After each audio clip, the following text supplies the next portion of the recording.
Welcome to today's deep dive. I am incredibly excited you're joining us because today you are stepping in as the ultimate learner.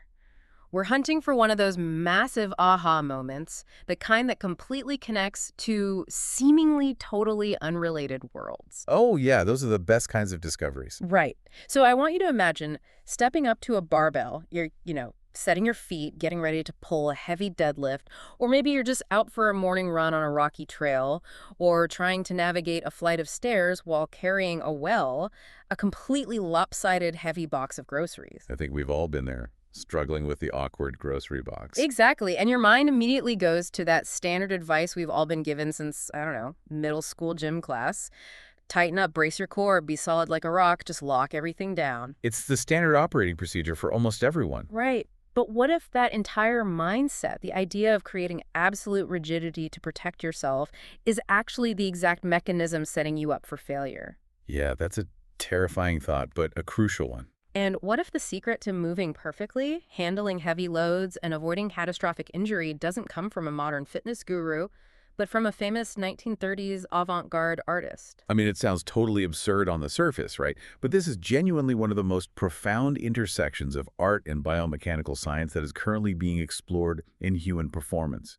We're really looking at a complete reevaluation of how the human nervous and structural systems handle gravity. And that is exactly our mission today. We are diving into this highly visual, highly conceptual presentation put together by Dr. Christophe Delong and the medical and engineering team at Kinexa. Specifically, we're looking at episode 27 of their series, The Visionaries of Gesture. And the source material here is just wild. Oh, it really is. It seamlessly blends these images of cutting-edge biomechanics labs with abstract mid-century wire sculptures, and is all layered over incredibly deep theories about how human beings are actually engineered to move. It's a remarkable document because it challenges our fundamental assumptions about stability. It asks us to, stop looking at the human body as a stack of building blocks that need to be rigidly glued together, and instead look at it as an interconnected, constantly flowing system. Okay, let's unpack this. We need to start with the artist who inspired this whole biomechanical revolution. The man at the center of this Kinexa presentation is Alexander Calder. Yes, the legendary Calder. Right. He lived from 1898 to 1976. Most people just know him as a legend in the fine art world. But the presentation makes a very specific point right out of the gate, and it completely reframes his work. Calder was an engineer before he was ever a sculptor. And honestly, that engineering background is the decoder ring for his art and ultimately for the biomechanics we're going to discuss. I mean, think about traditional sculpture for a moment. If you are carving a classical marble statue or casting a massive bronze figure, you are essentially fighting a war against gravity. Because gravity just wants to pull it down. Exactly. Gravity is the constraint. It's the enemy trying to pull your work down to the floor, which means you have to use these massive, heavy, blocky bases to keep the figure upright. The entire design is based on sheer mass resisting a downward pull. So it's completely static. It survives purely by being heavier and wider at the bottom than it is at the top. Precisely. But Calder, he experienced this radical paradigm shift. Because his mind was rooted in physics and mechanical engineering, he stopped viewing gravity as an enemy to be fought with pure mass. They flipped the script. He really did. He looked at gravity and saw a collaborator. It was the very force that could make a totally new kind of art possible. He realized that if you deeply understand the mechanics of gravity, tension, and leverage, you don't have to build a static rock to resist the planet's pull. You can use that pull to create a dynamic equilibrium. And that realization led to his defining invention in the early 1930s, the mobile. And when you hear the word mobile, it's easy to picture those little plastic things dangling over a baby's crib. But Calder's mobiles were massive. They were these intricate, abstract, kinetic sculptures suspended in great museum atriums. It made of wire and sheet metal. Exactly. And rather than being a rigid statue, I look at the source material's images of these mobiles and I see something closer to, wow, like a wind chime's visual cousin, or maybe a spider web, or a complex suspension bridge. If you pluck one single thread on a spider web, the entire geometry of the web instantly shifts. The tension redistributes everywhere at once. That is a perfect mechanical analogy. The presentation is actually quite poetic in describing this exact phenomenon. It notes that the elements of Calder's mobiles move at the slightest draft in the room. A door opens down the hall, a tiny shift in air pressure rolls in, and the pieces respond. Wow, just from a door opening. Yeah, it's that sensitive. A metal shape dips. The wire it's attached to tilts, which leverages a hook, which raises another shape on the completely opposite side of the structure. They rebalance, they reposition themselves, and they find a new harmonious configuration. Dude, it's brilliant. And the text specifically highlights that a mobile is never in the same state twice. It is always stable, but it is never frozen. What's fascinating here is how this redefines our basic concepts. Yes, and this introduces a concept that I think is really the overarching thesis of Dr. Delong's work here. The Kinexa presentation argues that Calder's work proves something fundamental. Balance is not a state, it is a process. Let's linger on the physics of that for a second, because it is deeply counterintuitive to how we are taught to think about our bodies. A mobile is not balanced because it is perfectly still. In fact, if you freeze a mobile, like if you weld all its joints together so it literally can't move, it actually becomes incredibly fragile. Wait, really? It gets weaker? It does. It loses its defining characteristic. A mobile maintains its balance precisely because its parts are constantly reacting to one another. The entire structure is continuously redistributing mechanical forces with absolute precision. It is perpetually resolving its own equilibrium. So it's actively seeking balance in real time rather than just holding a rigid, balanced pose? Yes, exactly. But we have to bridge the gap here because the jump from a metal kinetic sculpture hanging from a museum ceiling to the flesh and blood human body, that seems like a massive leap. How does the physics of wire and sheet metal actually map onto human anatomy? And this is exactly where Kinexa translates fine art into modern biomechanics. They propose that the exact definition of Calder's mobile tensegrity system, constantly reacting and redistributing forces, is actually the exact biomechanical definition of dynamic postural stability. Dynamic postural stability. Right. Our bodies are constructed on the exact same physical principles. The bones are the rigid struts, and the vast interconnected network of fascia, ligaments, and muscles act as the tension wires. The presentation literally calls this concept the human mobile. And they bring up those heavy-duty physical examples we mentioned earlier, a deadlift, a squat, a running stride. During all of these movements, your center of mass isn't static. It is constantly shifting. In this framework, your arms, your lower limbs, your trunk, they aren't isolated anatomical islands. Every single segment of your body is an arm of the mobile. And because they are all bound together by that fascial tension network, whatever happens to one segment absolutely forces all the other segments to mathematically adapt. Give me a real-world example of that adaptation. Okay, think about sprinting. If you swing your right arm forward during a sprint, the rotational force travels through your torso, and your left leg, your hips, and your opposing arm all have to instantly recalibrate their tension to keep you from just face-planting into the track. I follow the theory, I really do, but I have to play devil's advocate here, especially for anyone listening who spends time in a gym. Sure, go for it. If I am setting up for a 400-pound squat, and my trainer tells me to brace my core and lock my spine, they are trying to keep my lumbar vertebrae from completely collapsing under a massive load. If I treat my body like a flowing mobile in a gentle breeze while holding 400 pounds on my back, that sounds like a great way to end up in the emergency room. That's a very fair point. So how does a powerlifter survive if they aren't completely rigid? It is a vital distinction to make, and it really comes down to the difference between structural tension and absolute rigidity. Yeah. Think back to your suspension bridge analogy earlier. A suspension bridge holding thousands of cars is incredibly tense.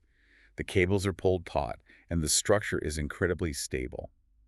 But it is not rigid. Right, it sways. It's constantly swaying, vibrating, and microscopically adjusting to the wind the way of the traffic. If you poured solid concrete over the entire suspension bridge to make it perfectly rigid, the first major windstorm would literally shatter it. Because it couldn't distribute the kinetic energy, it would just snap. Exactly. The Kinexa philosophy on athletic mastery addresses this directly. Creating necessary intra-abdominal tension to protect the spine is good, but creating a frozen, blocked system is disastrous. A masterful athlete with supreme physical intelligence doesn't block the naturally shifting forces of a heavy lift.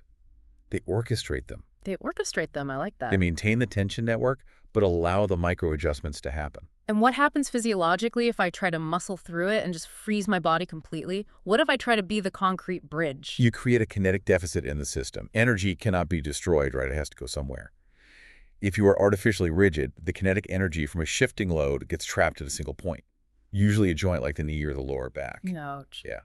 Because the energy can't travel through the fascial wires to be shared by the rest of the body, unnatural compensations begin to set in. The localized load exceeds the tissue's capacity, and the risk of a tear or a rupture spikes dramatically. The ultimate cost of rigidity is vulnerability. That makes the bridge analogy terrifyingly real. If the cables can't sway to share the load of a passing truck, the concrete deck cracks. Which brings up a really practical question for our listeners. Okay. If energy redistribution is so natural to our biology, why do so many people blow out a knee simply stepping off a curb awkwardly? What is actually failing in that split second of disruption? To answer that, Kinexa maps Calder's engineering principle onto human movement to show how a healthy system is supposed to handle what they call a physical perturbation. They outline 3 pillars of dynamic balance: absorb, redistribute, and recover. When someone blows out a knee on a curb, one of those 3 pillars has critically failed. Okay, let's break down the physiology of those 3 steps.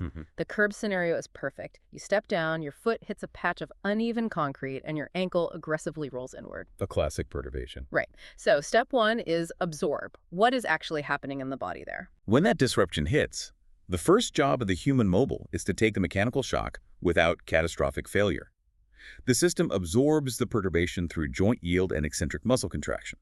So the muscles act like a buffer. Exactly. Essentially, your muscles lengthen while under tension, acting like biological shock absorbers. You don't just immediately topple over like a stiff board. Your knee and hip instantly flex to take the initial kinetic hit.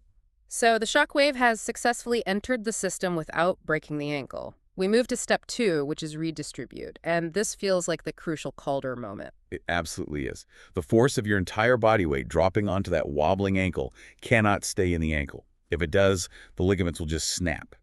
This is where the nervous system and the fascial network perform this miraculous orchestration. How fast does this happen? Within milliseconds, muscle spindles detect the dangerous stretch. They fire signals to the spinal cord, and motor neurons fire back, commanding the entire kinetic chain to alter its geometry. The spiderweb shifts. Yes.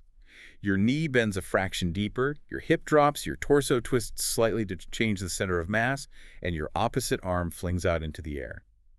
Every single part of your mobile takes a tiny percentage of the force.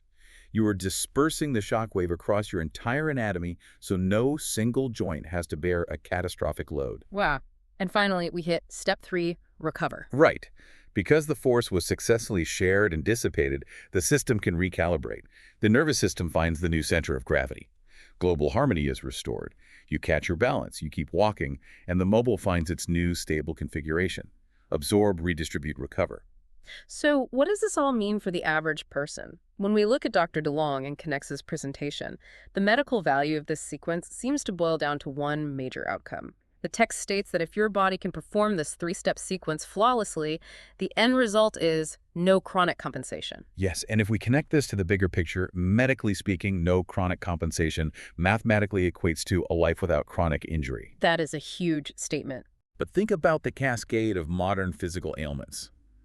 If your hip doesn't have to permanently lock up to compensate for an ankle that failed to absorb force, then your lower back doesn't have to chronically twist to compensate for the locked hip. It stops the domino effect. Exactly. You avoid those lingering, compounding injuries that plague so many people as they age. A system that redistributes force beautifully is a system that simply doesn't break down. That is a stunning way to look at preventive medicine. And what's really fascinating is how the source material visually transitions from this theoretical physics discussion into modern reality. Right, because we aren't just talking about Calder in a dusty studio twisting wire with pliers in the 1930s anymore. No, not at all. The Kinexa presentation drops us straight into the high-tech reality of how this redistribution is quantified today. The visual contrast in the document is brilliant. Yeah. We move from abstract modern art to the absolute cutting edge of biomechanical data collection. The imagery is intense. We see an athlete balancing on one leg, but he's not in a standard gym. He is standing on a specialized heavy-duty force plate embedded in the floor. And those force plates are incredibly sophisticated. I mean, they aren't just fancy bathroom scales. They measure ground reaction forces across multiple axes: vertical, anterior, posterior, and medial lateral. They are tracking exactly how the foot is interacting with the earth thousands of times a second. And above him on rails are these highly sensitive motion capture cameras tracking infrared markers on his joints. All around the lab, you have screens displaying digital dynamic mappings of his skeletal posture. They're actually looking at torque vectors and kinetic chains. Yeah, they are measuring in real time the human mobile's precise ability to absorb and redistribute force. They are literally pulling data off the spider web as it shifts. It's the quantification of art. And to push this methodology forward, Kinexa and Dr. Delong have built an entire educational ecosystem around these findings.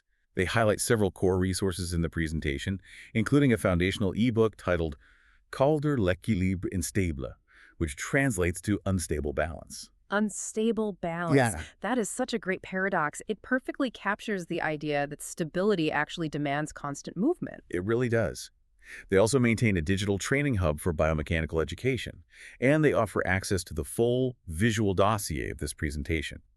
But what I find most compelling are the 4 core philosophical pillars that drive all of Kinexa's lab research and methodology. What are the pillars? They categorize their entire ethos into these guiding concepts, mostly via hashtags. Dynamic balance, center of gravity, perturbation recovery, and the final one, which is perhaps the most profound, human totality. Here's where it gets really interesting. Human totality. It sounds philosophical, but based on the force plate data, it's a hard scientific reality. It is the ultimate rejection of reductionist medicine. Human totality is the recognition that you simply cannot treat the human body in isolated pieces. Let me see if I'm tracking this in a clinical sense. If a runner comes into a clinic with an injured right knee, standard practice usually dictates staring exclusively at the right knee, right? Getting an MRI of the knee, strengthening the muscles directly around the knee. That's the typical protocol, yes. But under the philosophy of human totality, that knee is just a symptom of a larger mechanical failure. Exactly. To go back to Calder's art, if the red shape on the left side of a massive mobile suddenly starts sagging, you don't just grab the red shape and try to bend it upward. That won't fix anything. Because the tension is messed up everywhere else. Right. You have to look at the entire structure. The actual problem might be that the blue shape, 30 feet away on the opposite side of the room, lost its tension. The wire is bent differently, and the red shape is just the victim of that systemic failure. So in the human body, the knee pain might just be the spot where the system finally failed to redistribute the load. The root cause could be a stiff opposite shoulder, or a locked ankle that stopped acting like a fluid part of the mobile, forcing the knee to take all the kinetic energy. Treating the body requires treating the totality of the structure. Because everything is connected in an endless dynamic web of force and counterforce. It completely revolutionizes how we look at physical therapy, athletic training, and basically just daily movement. It's not about isolating parts. It's about restoring the fluid transmission of energy through the whole system. Which brings us full circle to the beautiful collision of ideas we set out to explore today. We've looked at Dr. Christophe Delong's medical insights, the futuristic, data-driven force plate technology of Kinexa, and the visionary engineering genius of Alexander Calder. It's an amazing crossover. And they all converge on one inescapable truth. True stability isn't about being frozen in place. It's not about being rigid, holding your breath, and aggressively bracing against the world. It is about orchestration. The brilliant, constant, fluid orchestration of mechanical energy. Balance is a continuous process of adaptation, never a static posture. It's unstable balance, and I think there is a profound takeaway here that applies far beyond the gym or the biomechanics lab. I agree, and it actually raises a lingering question that I think you, our listener, should really consider today. We've established that the body is a perpetually moving tensegrity machine, right? A perfectly engineered mobile that absolutely thrives on constant dynamic adaptation and the continuous redistribution of physical forces. Right. If that is true, how much physical and mental energy are you wasting every single day trying to force yourself into rigid, static postures? Oh, wow. Just think about the standard workday. We sit at a desk for 8 hours, staring at a screen, actively trying to hold what we've been told is good posture. We freeze our lumbar spine, we lock our shoulders into place, we try to be perfectly still, we lock our knees when we stand in line at the grocery store. We are constantly fighting gravity instead of collaborating with it. We are literally trying to pour concrete over the suspension bridge. Maybe true balance and true physiological health means finally giving yourself permission to move, to constantly readjust, to fidget in your chair, to shift your weight from leg to leg, to let the human mobile do what millions of years of evolution engineered it to do. Stop fighting the draft in the room and just let the mobile move. I think that is an incredibly freeing way to look at our own biology. Thank you so much for joining us on this deep dive today. We hope you walk away, or maybe gracefully redistribute your weight away, with a totally new perspective on how your body is actually designed to interact with gravity. Keep exploring, keep moving, and we will catch you on the next one.